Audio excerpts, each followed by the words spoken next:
Daily. Taste the Daily.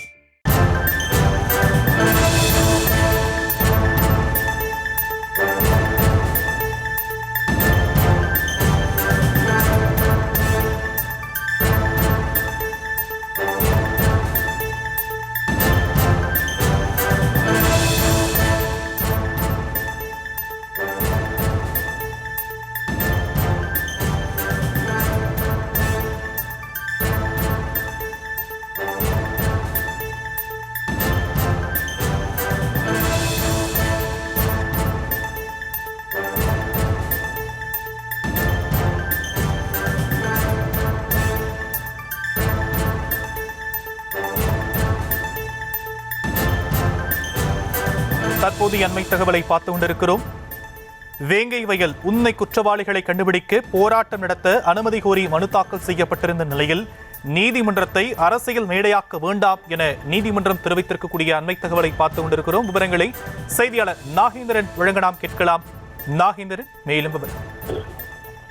வணக்கம் சாம். திருமங்கலத்தைச் சேர்ந்த கண்ணன் உயர்நீதிமன்ற மதுரை அமர்வில் ஒரு மனுவினை தாக்கல் செய்திருந்தார். அதில் கடந்த 2022ஆம் ஆண்டு டிசம்பர் மாதம் 26ஆம் தேதி புதுக்கோட்டை மாவட்டம் வேங்கை வயல் கிராமத்தில் உள்ள மேல்நிலை நீர்த்தேக்க தொட்டியில் மனித கழிவு கலக்கப்பட்ட சம்பவம் பெரும் பரபரப்பை ஏற்படுத்தியது. இந்த சம்பவம் தொடர்பாக சிபிசிஐடி போலீசார் வழக்கு பதிவு செய்து விசாரிக்கின்றனர்.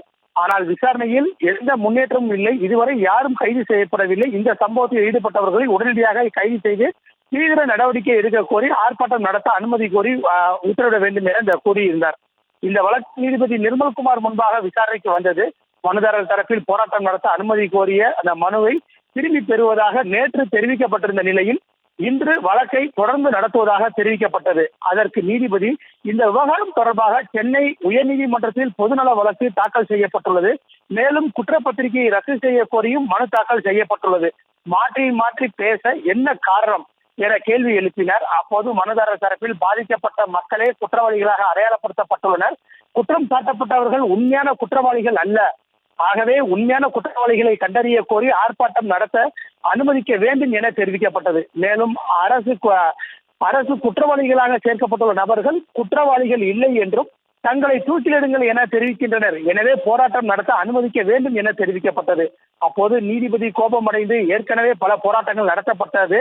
இந்த வழக்கில் சம்பவத்தன்று காலை 7:30 மணி முதல் 9:30 மணிக்குள் நடந்த விஷயங்களை என்ன நடந்தது என்பது பற்றி அனைத்து மின்னணு அந்த பதிவுகளையும் அறிவியல் பதிவுகளையும் நேற்று அரசு தரப்பில் ஆஜரான தலைமை குற்றவியல் வழக்கறிஞர் தெளிவாக பதிவு செய்துள்ளார். மேலும் மொபைல் பதிவுகளில் உள்ளது எதிர்ப்புக்கு ஏதோ ஒரு உள்நோக்கம் இருக்க வேண்டும். எனவே நீதிமன்றத்தை அரசியல் மேடையாக்க வேண்டாம், அரசியல் மேடையாக்க முயற்சிக்க வேண்டாம் எனவும் தெரிவித்தார்.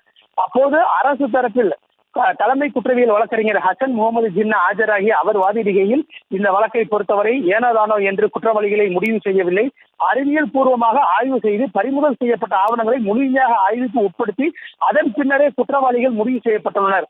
சம்பந்தப்பட்ட நபர்கள் குற்றவாளிகள் இல்லை என்பதை மனுதாரர் தரப்பில் விசாரணை நீதிமன்றத்தில் உரிய ஆதாரங்களை சமர்ப்பித்து வழக்கை நடத்தலாம் என தெரிவித்தார். இதனை அடுத்து நீதிபதி முறையான விசாரணை நடத்தப்பட்டு குற்றப்பத்திரிகை தாக்கல் செய்யப்பட்டுள்ளது. எனவே இனி போராட்டம் நடத்துவது தேவையற்றது என கூறி வழக்கு தீர்ப்புக்காக தேதி குறிப்பிடாமல் ஒத்திவைத்து உத்தரவிட்டுள்ளார்.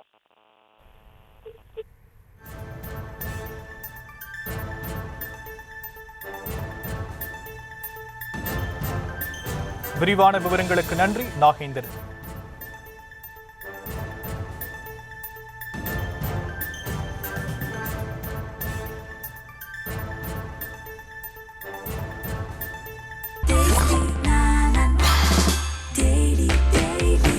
Taste Daily.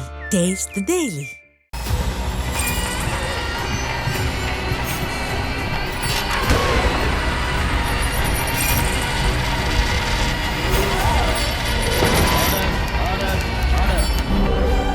நிகழ்தகவு குற்றங்களின் மறுபரிமாணம். நாள்தோறும் இரவு 10 மணிக்கு இணைந்திருங்கள் நமது நியூஸ் தமிழ் தொலைக்காட்சியோடு.